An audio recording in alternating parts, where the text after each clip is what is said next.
मंगेशकर रुग्णालयातील गर्भवती महिला मृत्यू प्रकरणी राज्य समितीचा प्राथमिक अहवाल उद्या सादर होणार आहे। महिला आयोगाच्या अध्यक्ष रुपाली चाकणकर यांच्या समोर हा अहवाल सादर होईल। उद्या सकाळी 11 वाजता पुणे पोलीस आयुक्तालयात याबाबत बैठकीत अहवाल सादर होणार आहे।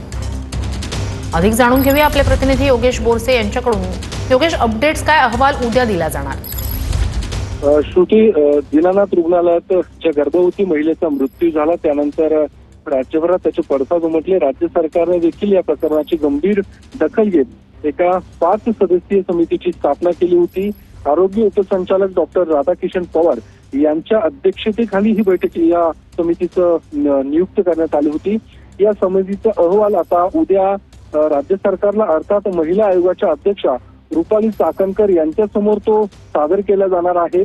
उद्या सकाळी 11 वाजता पुणे पोलीस आयुक्त कार्यालयात या बैठकीचं आयोजन करण्यात आले आहे आणि या बैठकीमध्ये राधाकिशन पवार हा अहवाल सादर करतील। या अहवालात नेमके काय मुद्दे मांडण्यात आलेले आहेत हे सर्वात महत्वाचं असणार आहे, कारण कालच राधाकिशन पवार आणि इतर सगळ्या सदस्यांनी दीनानाथ मंगेशकर रुग्णालयाची भेट घेतली होती। त्यावेळी त्यांनी सगळ्या कर्मचाऱ्यांची चौकशी देखील केलेली आहे। त्यानंतर जे पीडित कुटुंब होतं तनिषा भिसे यांच्या कुटुंबियांची देखील समितीने भेट घेतली होती, त्यांची मुद्दे देखील जाणून घेतले आणि हा एक प्राथमिक अहवाल तयार करण्यात आलेला आहे।